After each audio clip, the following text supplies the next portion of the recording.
Assalamualaikum warahmatullahi wabarakatuh. Waalaikumsalam.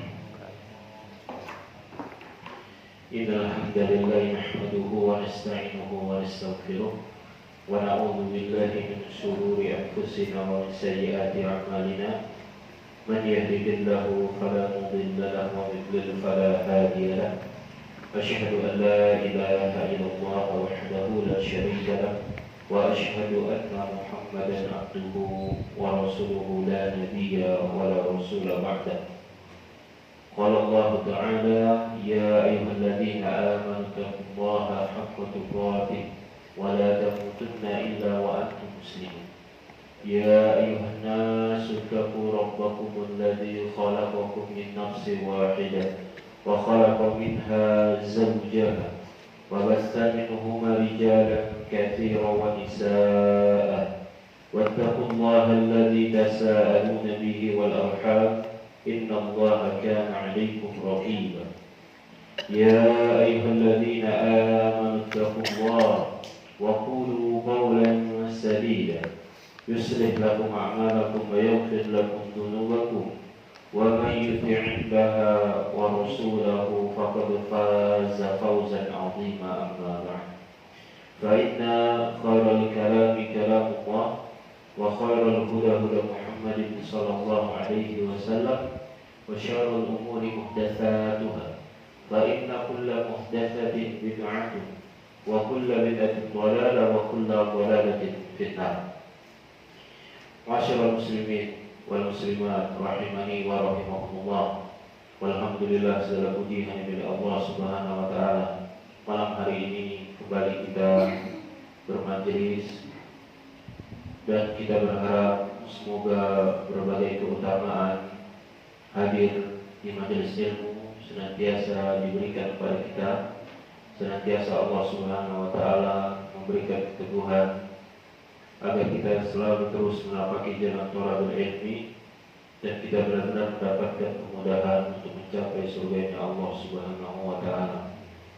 Salawat dan salam selalu tercurahkan kepada Rasul kita Muhammad sallallahu alaihi wasallam, teruntuk keluarganya, para sahabatnya, dan semoga kita selalu mendapatkan keberkahan serta kemudahan dalam menjalankan Islam ini di atas tuntunan beliau sallallahu alaihi wasallam. Alhamdulillah, seharusnya jadwal kajian rutin kita ini membahas tentang faraid, tentang warisan.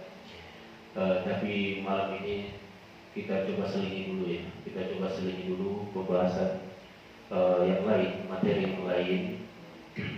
Dan nanti bagaimana yang baiknya, bagusnya apa kita lanjutkan pembahasan faraid kita. Tapi secara umum ya, secara garis besar tentang pembahasan faraid yang perlu kita ketahui secara dasar itu sudah kita pelajari secara mendasarnya begitu. Adapun selanjutnya itu lebih tafsir lagi, lebih mendetail lagi, maka bagaimana nanti selanjutnya apa kita bahas untuk lanjutan materi faraidnya atau kita ganti pembahasan. Kalau melihat malam hari ini kita akan coba dulu bahas selingan untuk yang menyegarkan pembahasan kita ya. Kita akan membahas tentang ahadisul akhlak, hadis-hadis yang berkaitan dengan akhlak, yang mana ini disandarkan dikaryakan oleh Syekh Abdul Razak bin Abdul Muhsin Al-Badar hafizahullah ta'ala. Jadi di sidang kitab ini Syekh akan membawakan berbagai hadis-hadis yang berkaitan dengan akhlaknya, berkaitan dengan adab sebagai seorang muslim, Kalau judul aslinya Ahadisul Akhlak ya. Ahadisul Akhlak,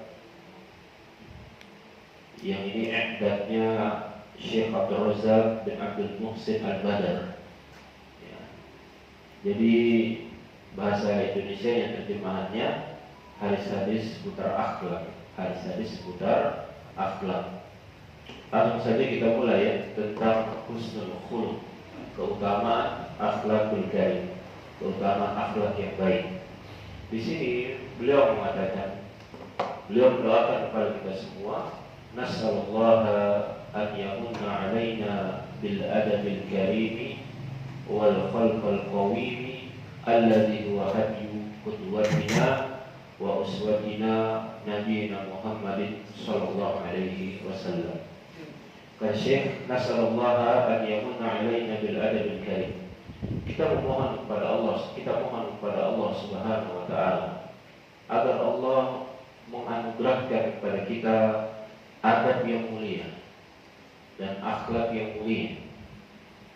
Alladzi huwa hadyu qudwatina, yang mana hal itu adalah petunjuk suri tauladan kita dan panutan kita, Nabi kita Muhammad sallallahu alaihi wasallam. Alladzi qala anhu rabbuhu tabaraka wa ta'ala, yang mana Rabbnya yaitu Allah Subhanahu wa taala telah menjelaskan bagaimana panutan kita ini yaitu Rasul kita sallallahu alaihi wasallam dalam perkara akhlak. Allah sebutkan, Allah jelaskan dalam surat Al-Qalam ayat yang keempat. Allah mengatakan wa innaka la'ala khuluqin 'azim. Dan sesungguhnya engkau wahai Muhammad benar-benar di atas akhlak yang mulia. Ini adalah pengkabaran dari Allah terhadap Rasul kita sallallahu alaihi wasallam. Kemudian Syekh mengatakan wa an yahdiyana li ahsanil akhlaqi la yahdi li ahsaniha illa hu. Dan kita berharap semoga Allah Subhanahu wa taala membimbing kita agar kita bisa berhias dengan akhlakul karimah. Karena tidak ada yang bisa membimbing kita kecuali Allah Subhanahu wa taala. Ya, ini menjadi penjelas bagi kita semua ya. Berhias dengan akhlak yang baik, menghias diri kita dengan akhlakul karimah. Ini tanpa taufik dan bimbingan dari Allah, maka kita tidak akan mampu. Ya, akan sulit bagi kita menghiasi diri kita dengan akhlakul karimah. Wa yasrifu anna sayyi'aha la yasrifu anna sayyi'aha illa hu. Dan kita mohon kepada Allah Subhanahu wa taala agar Allah menjauhkan kita dari buruknya akhlak. Kita mohon kepada Allah Subhanahu wa taala agar kita dijauhkan dari akhlak-akhlak yang jelek, ya perangai-perangai yang buruk. Karena tidak ada yang bisa menjauhkan keburukan dari kita kecuali Allah Subhanahu wa taala. Maka dari sini Syekh ingin mengajarkan kepada kita semua jamaah bahwa mohonlah kepada Allah kemudahan, mohonlah kepada Allah pertolongan dalam berhias dengan akhlak yang baik dan dengan akhlakul karim. Innal khuluqa wal adaba unwanu falahil mar'i wa sa'adatihi fid dunya wal akhirah. Kemudian Syekh melanjutkan, sesungguhnya akhlak dan adab merupakan unwan. Itu adalah tanda-tanda falahil mar'i wa sa'adatihi, adalah tanda-tanda kebahagiaan dan juga keselamatan seorang hamba fid dunya wal akhirah, di dunia dan akhirat. Jadi Syekh menjelaskan kepada kita tanda-tanda kebaikan, keselamatan seorang hamba di dunia dan di akhirat itu bergantung dengan akhlak dan adabnya. Ya, sangat berpengaruh dengan akhlak dan adabnya. Nah, ini seharusnya menjadi perhatian bagi kita semua. Wa masnujlibatil khairat bi tisril khuluqil fadil wal adabil karim. Dan tidak ada kebaikan-kebaikan yang besar ya dibandingkan terdapat di dalam akhlak yang mulia dan adab yang agung. Jadi salah satu tanda muslim mukmin yang dia punya kebaikan yang besar itu kalau dia dimudahkan oleh Allah memiliki adab dan akhlak yang mulia. Itu berarti dia punya apa? Kebaikan yang banyak di dalam dirinya. Ya. Jadi oleh karena itu mari kita belajar, kita mohon kepada Allah agar kita ini dimudahkan, ya, selalu diberikan taufik untuk berhias dengan adab dan akhlak yang mulia. Terutama kita yang menisbatkan diri kita kepada salafus saleh, ya. Menisbatkan diri kita kepada Rasulullah, para sahabat. Seharusnya masyhurnya orang yang memiliki akhlak yang baik itu seharusnya kita. Tapi kadang kita dengar ya, terkadang masih ada yang menisbatkan kalau mau belajar akhlak yang baik, ikuti kelompok ini. Nah, ikuti kelompok ini. Mereka akhlaknya sangat bagus, mereka adabnya sangat bagus.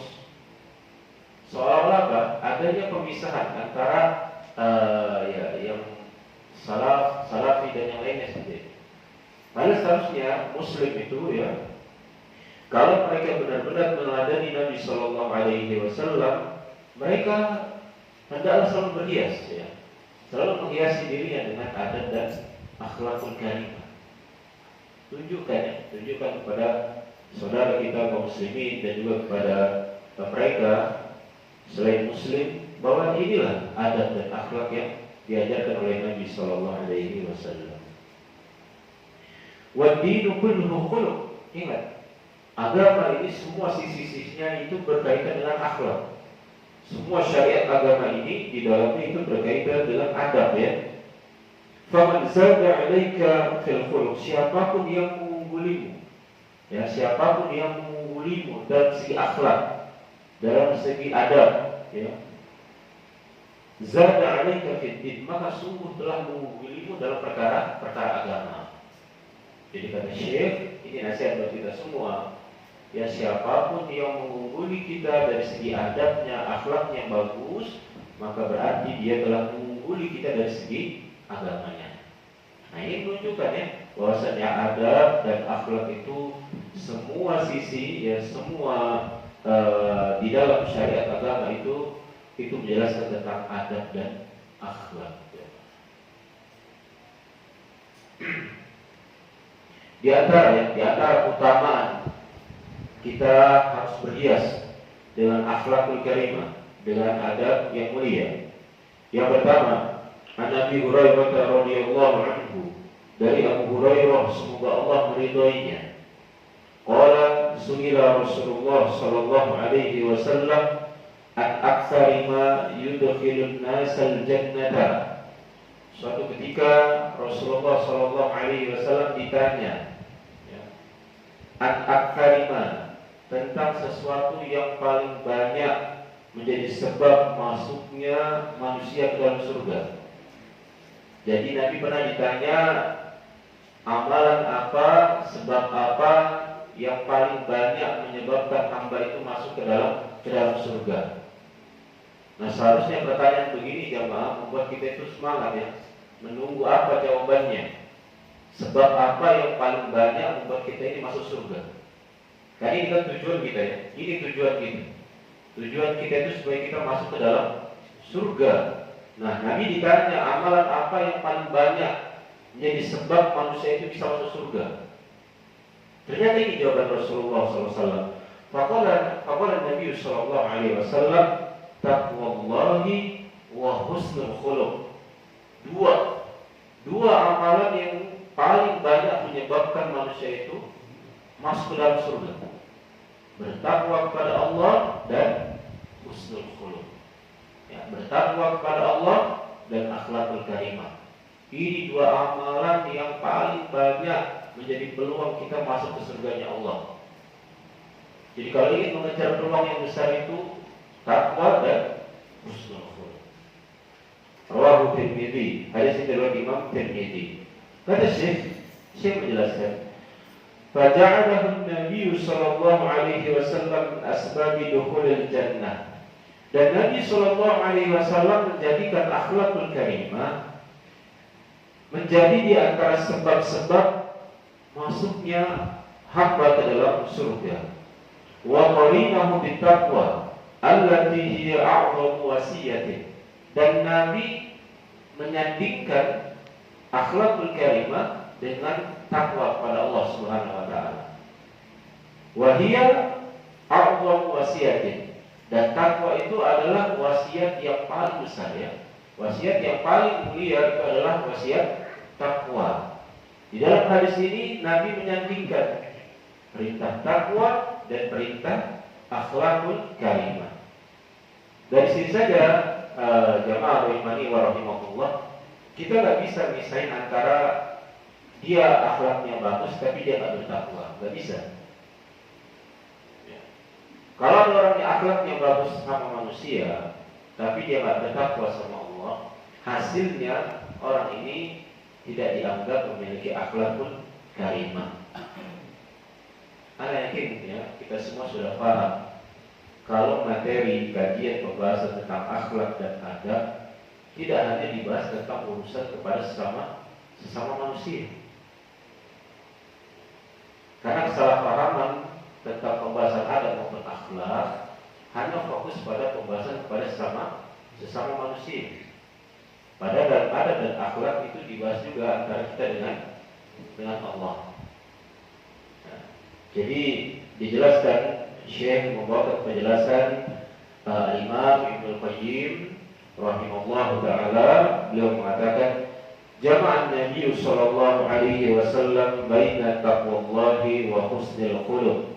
Rasulullah sallallahu alaihi wasallam menggabungkan antara takwa kepada Allah dan juga husnul khuluq dan akhlakul karimah. Li'anna taqwallahi tuslihu ma bainal 'abdi wa baina rabbih. Kata Syekh menjelaskan penjelasan dari Al-Imam Ibnu Qayyim, karena bertakwa kepada Allah Subhanahu wa taala tuslih, yang menjadi sebab yang memperbaiki hubungan antara hamba dengan Allah Subhanahu wa taala. Jadi kata Syekh, kita bertakwa kepada Allah itu berarti kita sedang memperbaiki hubungan kita dengan Allah. Hamba yang bertakwa kepada Allah berarti dia sedang memperbaiki hablum minallahnya bahasa kita. Ya, dia sedang memperbagus, memperindah, ya, memperbaiki adab dia dengan Allah. Makanya Nabi menggabungkan antara takwa kepada Allah dan akhlakul karimah. Kemudian wa husnul khuluqi yuslih ma bainahu wa baina khalqi. Adapun akhlakul karimah, maka ini menjadi sebab ya dia memperbaiki hubungannya dengan sesama ciptaan Allah Subhanahu wa taala. Fataqullah tujibu lahu mahabbatullah. Maka ketakwaan kepada Allah ini menjadi sebab datangnya kecintaan Allah. Jadi bagi yang ingin dicintai oleh Allah, adalah dia bertakwa kepada Allah. Wa husnul khuluq yad'u ila mahabbatihi. Ya. Dan husnul khuluq ini menjadi sebab datangnya kecintaan makhluk-makhluknya Allah. Jadi benar ya, yang selama ini kita dengar istilah hablum minallah sama hablum minannas itu harus kita perhatikan. Juga harus kita perhatikan ya. Karena di antara tanda-tanda atau di antara sebab ya terjatuhnya kita dalam siksa, terjatuhnya orang-orang yang berusaha menjaga tauhid juga dalam perkara menjaga tauhid kemudian jatuh dalam siksanya Allah, itu jatuhnya dia dalam perkara adab ya, perkara akhlak. Ini harus diperhatikan. Ini keutamaan yang pertama ya, bahwasanya berhias dengan akhlakul karimah itu menjadi peluang terbesar atau sebab terbesar masuknya hamba ke dalam surganya Allah. Kemudian yang kedua, sebab yang kedua, agar kita semangat. Jadi muslim yang bukan cuma cerdas, cuma pintar dalam segi ibadah mahdhahnya ya, ibadah antara dirinya dengan Allah, tapi juga dia harus berhias, menghiasi dirinya. Karena dia tinggal di dunia ini gak sendirian. Dia tinggal di dunia ini dengan orang lain. Maka dia harus perhatikan juga agar dia semangat menghiasi dirinya dengan akhlakul karimah. Yang kedua adalah Syekh membawakan hadis dari Jabir radhiyallahu anhu, anna Rasulullah sallallahu alaihi wasallam qala, bahwasanya Rasulullah sallallahu alaihi wasallam bersabda, inna min ahabbikum ilayya wa aqrabikum minni majlisan yaumal qiyamah ahasinakum akhlaqan atau ahasinukum akhlaqan, rawahu Tirmidzi. Nabi SAW mengatakan, sesungguhnya seseorang di antara kalian yang paling aku cintai dan yang paling dekat denganku duduknya di hari kiamat, ahasinukum akhlaqo, adalah orang yang paling baik akhlaknya di antara kalian. Ya, ahasinukum akhlaqo, rawahu Tirmidzi. Nah, dari matan hadis ini, jamaah rahimani wa rahimakumullah, di antara keutamaan yang kedua dan menambah semangat kita, kenapa kita harus memiliki akhlak yang baik, selalu berhias dengan akhlakul karimah, karena Nabi yang mengatakan, di antara kalian itu yang paling aku cintai, dan di antara kalian itu yang paling dekat duduknya denganku di hari kiamat, adalah siapapun di antara kalian yang paling bagus akhlaknya, kata Rasulullah. Ya, yang paling baik akhlaknya, yang paling mulia adabnya. Nah, berarti ini menjadi apa? Menjadi semangat buat kita untuk terus memperbaiki adab, memperbaiki akhlak. Karena kita ingin dicintai Rasulullah, karena kita ingin dekat dengan beliau. Dijelaskan oleh Syekh, "Fakullama kana al-mar'u ahsana khuluqan atau ahsanu khuluqan," dan tak kala seorang hamba semakin bagus akhlaknya, karena aqrabu ila Rasulih sallallahu alaihi wasallam, maka dia akan semakin dekat dengan Rasulnya, yaitu Muhammad sallallahu alaihi wasallam. Siapapun dia, semakin bagus akhlaknya, ya, semakin baik adabnya, maka dia semakin dekat dengan Rasulullah. Majlasan atau majlisan yaumil qiyamah, kedudukannya nanti di hari kiamat. Wa kullama kana aswa'u khuluqan kana ab'ad, dan sebaliknya, semakin buruk akhlak seorang hamba, semakin jelek adab, ya, etika seorang hamba, ya, kana ab'ad, maka dia semakin jauh dari Nabi sallallahu alaihi wasallam. Jadi ikhwan wal akhwat rahimani wa rahimakumullah, ya, bagi yang ingin dekat dengan Rasulullah dan ingin dicintai oleh Nabi sallallahu alaihi wasallam, perhatikan adab dan akhlak, perhatikan husnul khuluq. Keutamaan berikutnya, Syekh melanjutkan membawakan hadis an Nabi Hurairah radhiyallahu anhu, dari Abu Hurairah radhiyallahu anhu, dari Nabi sallallahu alaihi wasallam, dari Nabi sallallahu alaihi wasallam, qala innakum lan tas'an nasa bi amwalikum, sesungguhnya kalian tidak bisa memuaskan hati-hati manusia dengan harta-harta kalian, walakin yas'u minkum bastul wajh wa husnul khuluq, akan tetapi kalian bisa mendapatkan hati mereka bastul wajh, dengan wajah yang berseri-seri, wa husnul khuluq, dan akhlak yang mulia. Rawahu Al-Bazzar, ya, hadis ini riwayat Imam Bazzar. Alla yumkinukum an tas'un nasa bi amwalikum ita'an wa badalan, kalian tidak mungkin, ya, suatu yang mustahil, bisa menarik hati manusia, ya, mengambil hati mereka, ya, itu dengan harta-harta kalian, baik dengan memberi, ya, wa badalan, ya, dengan memberikan kepada mereka, mahma kasrat amwalukum, meskipun harta yang kalian miliki itu banyak, kita tidak bisa melembutkan hati mereka ataupun mengambil hati mereka.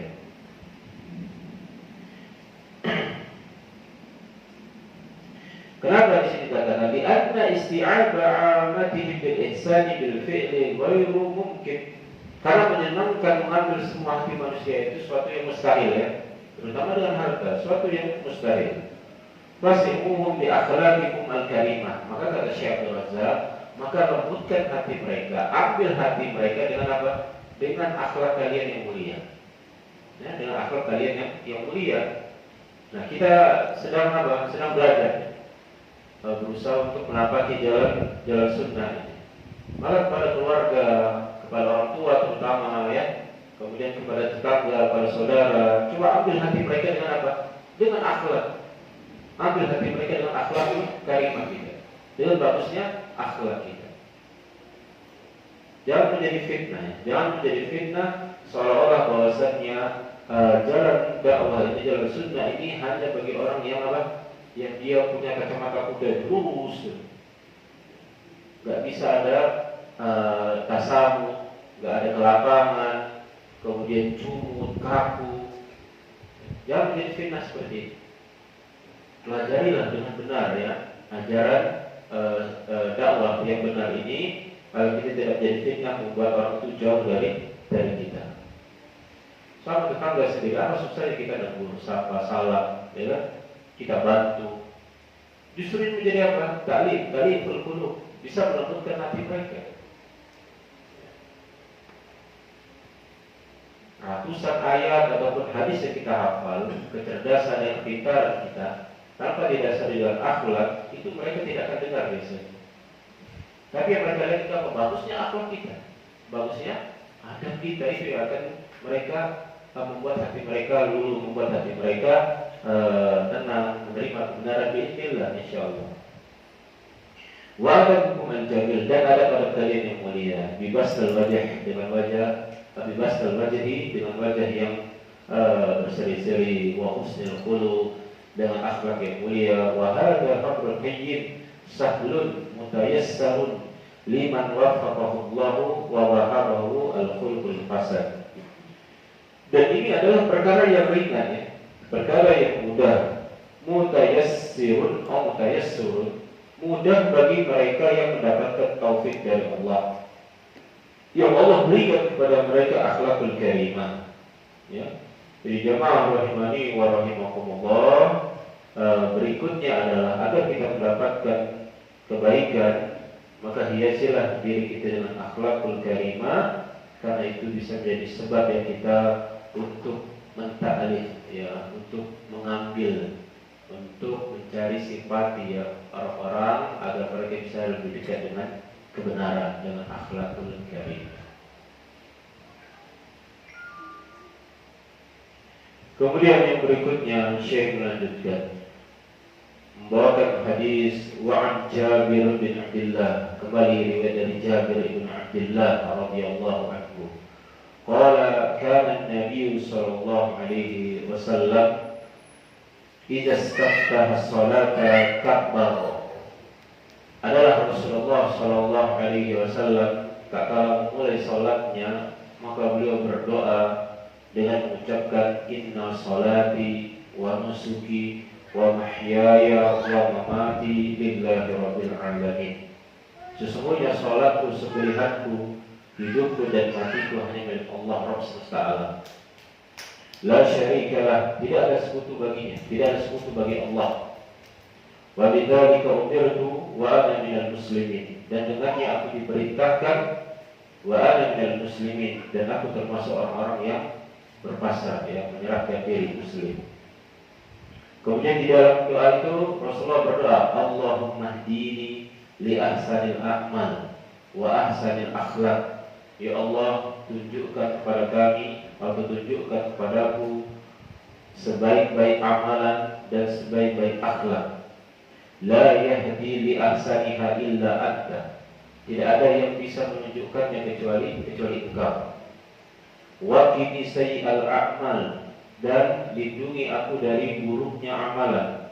Wa sayyi'al akhlaq, dan juga buruknya akhlak. La yaqi sayyi'aha illa anta. Tidak ada yang bisa menjaganya kecuali Engkau. Rawahu An-Nasa'i. Hadis ini riwayat Imam Nasa'i. Jadi lihat bagaimana Rasulullah SAW meminta kepada Allah amalan yang terbaik dan juga akhlak yang terbaik. Dan Nabi SAW berlindung kepada Allah dari amalan yang buruk dan juga akhlak yang buruk. Maka kita minta kepada Allah Subhanahu wa taala ya, agar kita selalu ditunjukkan, dibimbing ya, untuk berhias dengan akhlak yang baik.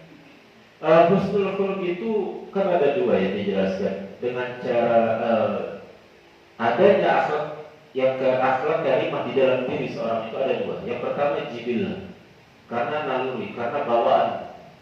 Memang fitrah penciptaannya, kalau bahasa kita bawaan dari lahirnya, dia memang punya akhlak yang baik seperti itu. Dan yang kedua itu dengan muktasabah, dengan belajar, dengan berusaha, dengan membiasakan. Begini cara mendapatkan akhlakul karimah. Dan kalau ditanya mana yang lebih utama, jibillah atau muktasabah, maka dua-duanya punya keutamaan ya. Dua-duanya punya keutamaan. Yang satu maka dia tidak perlu usaha yang besar karena memang bawaan lahiriah dia, maka akan selalu mudah bagi dia menampakkan akhlakul karimah. Ya, orangnya tenang, orangnya tidak tergesa-gesa, kemudian orangnya tidak suka untuk mengganggu atau menyakiti, bahkan ada beban. Kalau sudah mulai dia jatuh, hilaf, mengganggu, seperti ada beban di dalam dirinya. Ini biasanya apa? Ya, kita katakan ini mungkin lahiriahnya. Maksudnya memang bawaan Allah ciptakan dia memang dari kecil seperti ini. Dan ada juga orang yang butuh proses untuk sadar ya Pak. Itu namanya muktasab. Dia ikhtisab, dia berusaha melatih kesabaran, melatih jangan mengganggu orang, jangan menyakiti orang, melatih lisannya dan sikapnya yang lainnya. Jadi ala kulli hal mohon kepada Allah Subhanahu wa taala agar kita selalu dibimbing untuk memiliki akhlak yang baik ya, akhlakul karimah, baik dengan jibillah atau tasabah tadi.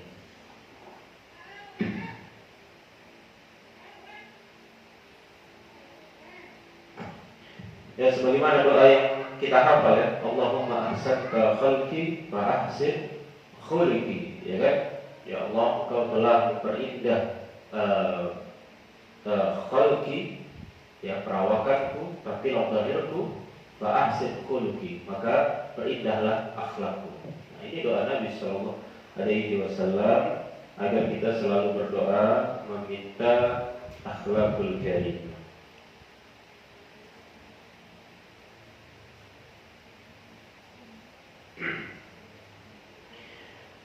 Kenapa di sini dikatakan?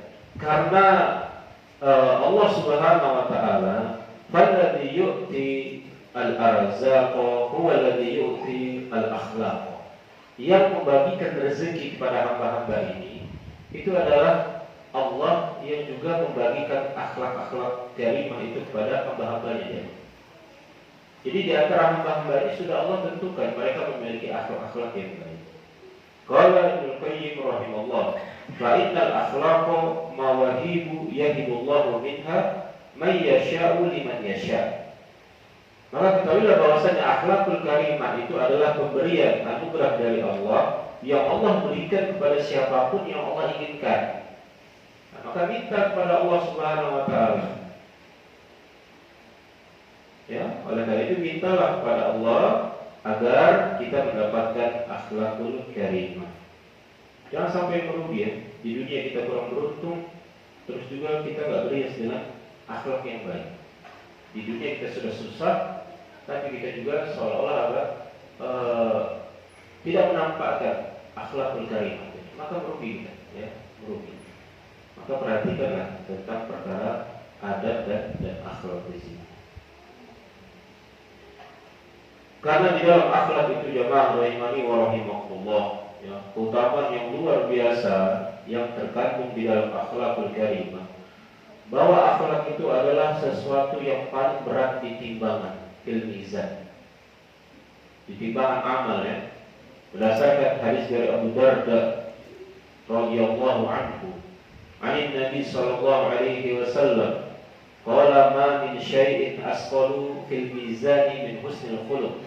Tidak ada sesuatu yang paling berat di timbangan ya, min husnil khuluq, dibandingkan akhlakul karimah. Jadi tidak ada sesuatu yang paling berat nanti di timbangan amal itu ya, dibandingkan dengan husnul khuluq, nah, akhlak yang mulia. Atau dalam riwayat yang lain, warawahu Tirmidzi bilafdz, dan diriwayatkan oleh Imam Tirmidzi dengan lafaz ma min syai'in yud'u fil mizan. Tidak sesuatu ya, yang lebih berat, yang paling berat diletakkan di atas mizan min husnil khuluq, dibandingkan akhlak yang mulia. Wa inna sahiba husnil khuluqi, karena sesungguhnya orang yang memiliki akhlak yang baik, la yablughu bihi darajata sahibis shawmi was shalah, maka dia menggapai derajat kedudukan ahli puasa dan ahli salat. Nah, jadi akhlak yang baik ya, atau husnul khuluq itu sesuatu yang bisa memberatkan timbangan kebaikan bagi kita nanti di hari kiamatnya, di mizan. Maka perberatlah ya timbangan kebaikan kita dengan husnul khuluq.